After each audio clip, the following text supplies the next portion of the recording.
Hey there, YouTube family. Welcome to the Stocks with Josh show. I wanted to get on here and give my perspective on some market direction for the rest of this week and even coming up through the month of April. What can we expect? You guys have heard me say that the 3950 area on the S&P 500 as measured by the SPX was a critical area.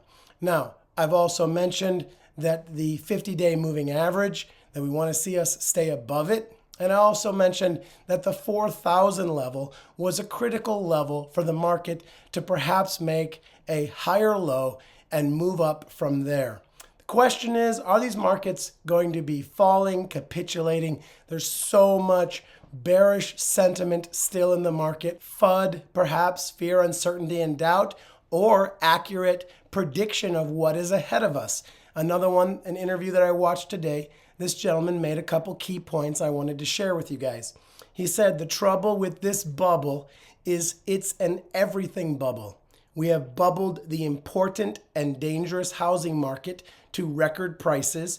We bubbled the bond markets to levels that had never been seen in the history of man, with the lowest rates ever recorded. You have to remember that we held that 0% interest rate for a very long time while printing money expeditiously. Fine arts and every other asset have gone through the roof, and equities, particularly in the US, are at or close to the highest points ever reached, which is another point that I made on this show. People have suffered some big losses in their portfolios, but you guys have to remember we're barely 15% down from all-time highs. This is not a market in free fall. This is not a market in distress.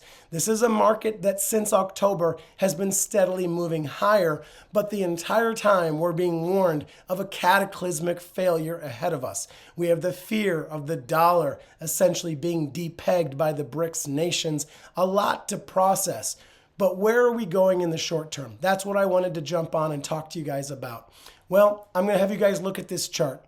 This chart shows that April, historically, is a very strong month for the S&P 500. Statistically, 77% of the time, April goes up. And so is there any wonder that as we've been moving through the month of March, that we have not taken any big dumps, and that the big drop that we saw, the market came along and quickly bought it up? Are we going to find some increasing momentum when we get into the month of April? Well, we got to acknowledge from past track record, 77% of the time, that's a super high number, 77% of the time, the month of April finished higher than it began. And so going into April, we are sitting around this 4,000 mark on the S&P 500. You guys know that it's critical. Bulls aren't terribly excited about running. The bears aren't terribly excited about pushing down. It's a little bit of a stalemate. But the question is, we're at a stalemate going into what potentially is typically and historically an extremely strong month. The question is, what should people be buying? Well, a lot of big tech has had its run up. I told you guys in a recent video that I think that Apple is leaving room for a squeeze up, potentially as high as $166. I still see that as a possibility in the month of April. After that, as I've said before, I think that's going to be the tippy top of the range, and we're going to see it begin to go down from there. As just like April is a historically strong month, one of the worst months of the year is the month of June, which is right around the corner. June is very unpredictable. 50% of the time, it ends the month lower. 50% of the time, it can squeak out a small gain. But at this moment in time, since we are holding the thresholds that I've given you guys on the S&P 500, I'm leaning heavily to believing that we are going to be moving up. You guys know I got into an SQQQ trade. Well, I've raised the stop loss. I can't lose any money on it. If we've got any selling pressure before April begins or right at the beginning or the first week of April, I will lock in profits. I will raise my stop loss every opportunity I've been given. I am not thinking that this exact moment is the moment to DCA into inverse ETFs. This is the moment to set your stop loss. If you got in at a good price and you're in the profit, protect it. because April could be a strong month. Now, at the end of April, I'll be looking very closely at where the inverse ETFs are sitting to enter again, hopefully to take some bigger profits in June. Something for you guys to keep your eye on. This is the Stocks with Josh show. Thank you guys for hitting the like, hit the subscribe and the YouTube all notification bell to join this community. I want to remind you guys I'm sick. This is not my regular voice. I'm still getting better. I'm feeling stronger today. This week that we're in is the week of my youngest daughter's wedding. So I'm really excited about that. It's a destination wedding of sorts. I've got family flying in from all over the country. We're going to be celebrating this coming Saturday. I will be doing videos this week, but if I miss a few days, you guys understand why. I'm looking forward to it. Thank you guys again. All the kind comments in the comments about my health. Another important report that I want to go over with you guys, and it's another subject that I've been talking to you guys about, and that's what the expectation that the market has on the Fed. If we look at the Fed watch tool, the market right now is pricing in a 90% chance that there are no more rate hikes for the rest of the time moving forward. The market does not believe that the Fed will have the ability to raise rates even one more time. Now, this could be dangerous because if the Fed goes ahead and strong arms the market and raises that rate one more time, it's not priced in. The market will respond violently with a sell-off. This is something we need to be aware of. Matter of fact, the market is currently, according to the Fed Watch Tool, they're pricing in 4 rate cuts between now and the end of the year. This market believes that we are moving into a recession. It believes that we are moving towards deflation, and it believes that the Fed is going to have to begin to reverse direction and begin to cut rates. And so they're pricing that in. So it does appear that we've got this battle that's beginning to heat up between what the market wants and what the Fed is going to do.